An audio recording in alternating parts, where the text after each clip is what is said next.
Hello everyone, welcome to Royal Palace online crash course. Today I am going to discuss in this video about gravitation. I will give a quick recap of the formulas and concepts of gravitation. So before starting this, I want to tell you a small story.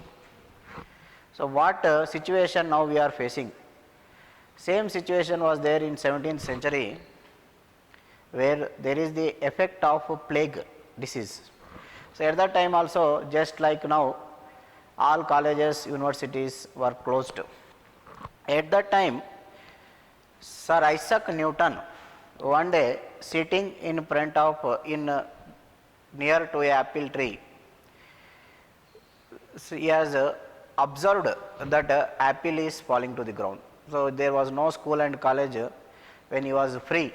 Just there was time for observation. So when you are free, there will be time for observing the things. He observed one apple falling to the ground.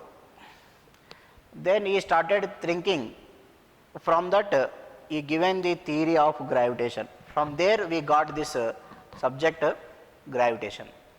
So this topic coming from that observation. Many people have seen apple falling to the ground, but it was Newton to ask why. So that's what I expect from my students. They should always think and they should ask why these things are there, why we are getting this formula. That thinking nature you have to develop. So many people, before Isaac Newton also, apple is falling down. Many people are passing behind that apple tree, but they have not asked why it is falling. So you should question always. So that's why I will give you open chance. If any doubts are there, you can give in the comment section, so that we can discuss in the next class. So that led to the discovery of the special nature of earth or any mass bodies called as gravitation. So gravitational force is totally attractive force. It is similar to your electrostatics in second year. What all formulas, if you observe carefully, there is some linkage between this gravitation and electrostatics.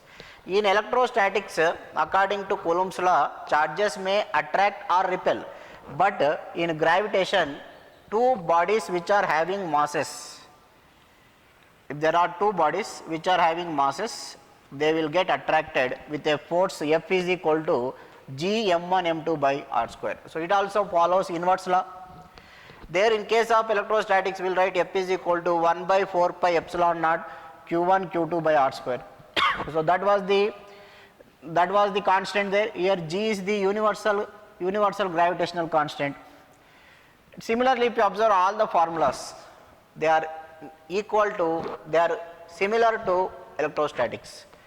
So if you see the gravitational field formula is Gm by r square. I have not written here because this is already known for you. Gm by r square. That is nothing but 1 by 4 pi epsilon naught q by r square. This Gm by r square and q by r square both are same. So in place of 1 by 4 pi epsilon naught, we are getting G, and the difference is that is either attraction or repulsion, but is totally attraction. These are the formulas regarding variation of acceleration due to gravity. And here also you will get one peculiar what you can say property here.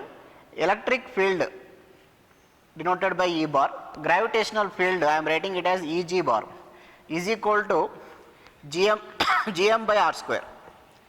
This is gravitational field. If you write the formula of acceleration due to gravity, that also Gm by r square. So two different physical quantities having same formula, same direction. That special thing we can observe only in gravitation. These are two different physical quantities, but their formulas are same. This is G, which is called acceleration due to gravity. This is Eg, this is called electric field. Both are vectors, both are having same formulas. Variation of G with height. Once you are on the surface, the value of G is G only. If you are going to a height h, Gh is equal to G into r by r plus h whole square. And variation of height approximated formula by using binomial theorem, Gh is equal to G into 1 minus 2h by r. While using this formula, you should be very careful. If h is very much less than r, then you can use. If the g value on the surface of earth is 9.8, what is the g value of earth after 1 meter above the surface of earth, means we can use this formula. And radius of earth is, you already know, 6400 kilometers. And variation of g with depth d, gd is equal to g into 1 minus d by r, where d is the depth below the surface of earth, how much you are reaching. Now if you see the variation of g with respect to distance, inside the surface of earth it is directly proportional to r. Inside the surface of earth it is directly proportional to r. Outside the surface of earth it is directly proportional to 1 by r square. This same graph you will get in electrostatics again, where variation of electric field in a solid sphere. Inside the sphere, you can observe here again, variation of electric field in a solid sphere. Inside the solid sphere, it is directly proportional to r. Above the, after passing, it is directly proportional to 1 by r square. This we apply in case of Gauss law. Same Gauss law can be applied in gravitation also.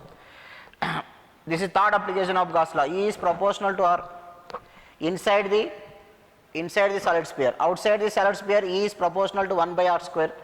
So this is about g value. And variation of g with respect to latitude, that is g lambda is equal to g minus r omega square cos lambda. Next, E max for a ring. If you take a ring, electric field due to a ring is equal to 2 gm by 3 root 3 r square, maximum electric field. This is for a ring. And this is the formula for electric field due to a disc. If you take a disc, this is the formula for electric field, where theta is angle subtended from the point to the surface of the disc. Next, halo sphere. If you take the halo sphere, electric field at the center is equal to 0. Electric field on the surface is gm by r square. Same thing we will get in Gauss law in electrostatics. Next, if you observe from inside to surface, there is no electric field. Immediately on the surface it will be maximum. Afterwards electric field is decreased in a halo sphere. Next, solid sphere. For solid sphere, this is the formula. Electric field at center will be 0 and electric field inside will be gm r by r cube, and outside it is proportional to, outside you will get here E gm by r square you will get. Okay. Outside you will get gm by r square, on the surface you will get gm by capital R square, and inside it is gm r by r cube. So same formulas you will get in case of electrostatics for a solid sphere. Similarly, field due to a straight rod.